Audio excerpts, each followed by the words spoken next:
Hi, in this video, you are going to learn how to use YouTube Live in order to launch Google Hangouts on air. And that's for any live video streaming that you would like to capture on YouTube. So in order to do this, you need to go into YouTube and you need to have already set up your channel. Now that sounds like something hard to do, but it really isn't, because once you go to youtube.com and you sign in as yourself, and that was already prompted on my computer, I'm connected using my Google Apps for Education account. So if you have a Google Apps for Education account, you literally have a YouTube channel. So once you sign in, you're going to notice on the left-hand side, there is a menu. And so when you go to My Channel, yours will be empty, likely, if you've never used it before. So you're going to go to Video Manager. And once in there, you're going to notice that it says Live Streaming. It's down here on the left. And so I'm going to click Live Streaming and look at the options. It's almost overwhelming, isn't it? So it says this stream is online.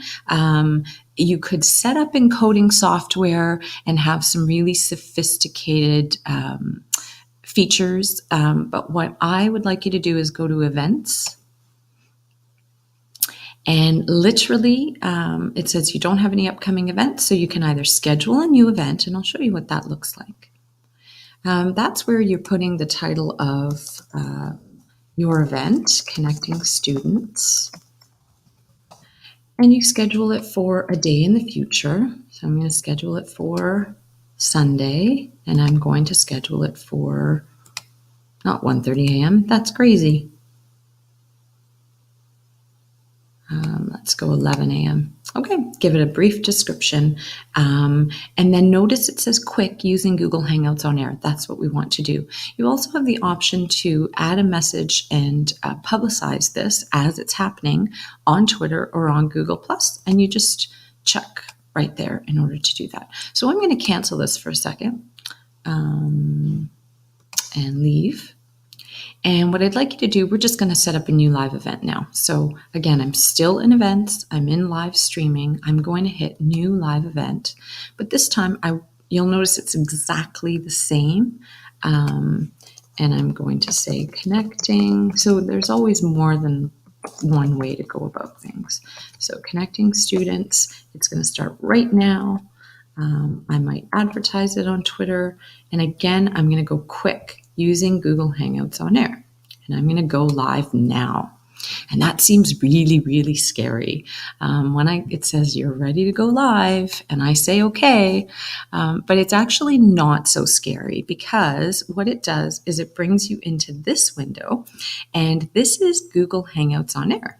And so you will take a look at some of these features. So there's a little chat feature, which is important because when I'm communicating with someone and maybe my audio is not working, or my something's not quite right, or I need to communicate with someone, I will use the chat window to say, hey, can you hear me? And then the person who's in there can hear me. So you might be wondering, well, there's no one in there now. So how do I invite someone? So there's a little, again, I'm just hovering over. It looks blank, but then when I hover over, this is what I see.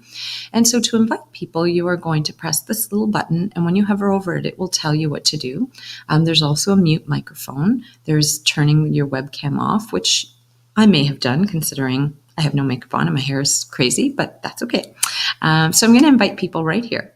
And what I always do, because it's foolproof, is I use the share via email, okay? Because what this does is it brings me directly into my Gmail account, my Google Mail account, and I know for a fact the person's going to get it because I've had some issues with other people at other times. So just say I'm going to invite Robert Canone, and I'm going to say, jump into my YouTube Live, please. And I'm going to send him a message. And he's probably sleeping and won't see it, but he will get that message. And once he does, he's going to appear in this screen with me. You'll notice at the bottom it says start broadcast, because we're actually off air right now. And that's an important thing to know. So just because you started your live YouTube event, it doesn't necessarily mean that you're live to the world yet. You have a couple of minutes right now to get organized and get settled. Okay, couple of other things in here, not a lot. Again, you can play with them as you get more familiar. The Hangouts, the toolbox here does give me the opportunity to include a lower third, and that means I can put my name in it. I can put my Twitter handle here. Sometimes it works, sometimes it doesn't. So let's see if it works right now. When I go on, see, my name shows up. I save it, and then I can click on it again, and it will close. And so now when people see me, when I do go on air, they'll see my name and they'll see my Twitter handle underneath. It's called the lower third. So really that's all you have to concern yourself with. When a participant comes into the screen with you and you start broadcast, and there doesn't have to be anyone. Like you could just do a live stream and then people from the public might just come and jump in. Ideally, you want to use this space if you have an expert speaker who has agreed to be video recorded.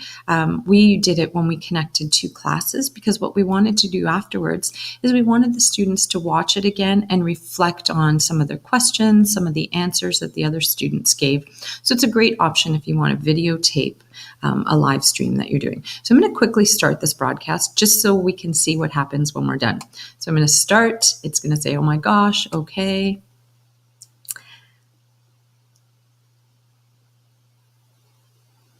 Hi everyone, I am live for 30 seconds because I just want everyone to see what this looks like. So you'll notice it says live in the corner there. I have no one here because it tells me there are 0 viewers. I can press this links button and share this YouTube page right now with someone via email. I can close the tab or whatever I need to do. Okay, but right now it's early in the morning. There's no one there. I can also share my screen. So just say I have a presentation ready and I want to share that presentation. When I hit share my screen, I can share my entire screen with them, which is pretty exciting and pretty cool. So that's all I'm doing now. I'm going to stop the broadcast. And it says it's been successfully terminated. So now what? We're going to wait for YouTube to prompt us further. And you'll notice you're still in the same environment. If there was someone else with me, they would be at in the bottom right there. And they're not. And so I'm off air. And when I go to close this, it is telling me now that my live event is in there. My events are going to be in here.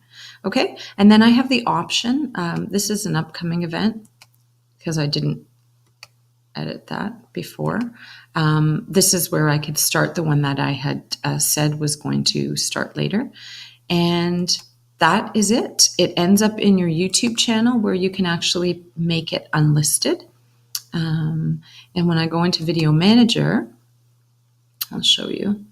What we did right now is in there. And so right now it had 0 views, thank goodness. And it's public, but when I hit public, I can actually change it. I can change it to a variety. So it shows, I can add it to my playlist, etc. In my advanced settings, I can change things in here. I can ask users to rate it, etc.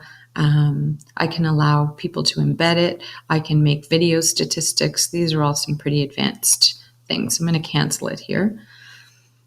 And back to my video. Okay. And so the only other thing I want to do here is I could delete it if I want to, which I may in a few minutes. I'm just trying to figure out where my public to unlisted is. So it doesn't always have to be public. So I know in some cases we don't necessarily want our kids to be on it. So there is a place where I can make it unlisted, but of course I can't figure that out right this second. And there was the opportunity to do that later as well.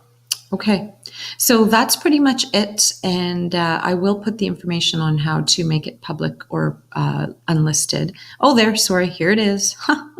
Unlisted or private. So when I make it unlisted, the great thing about this is that I am able to hide it so people can't search it on YouTube necessarily. And that's a really good option if you would like it. So thank you so much for watching.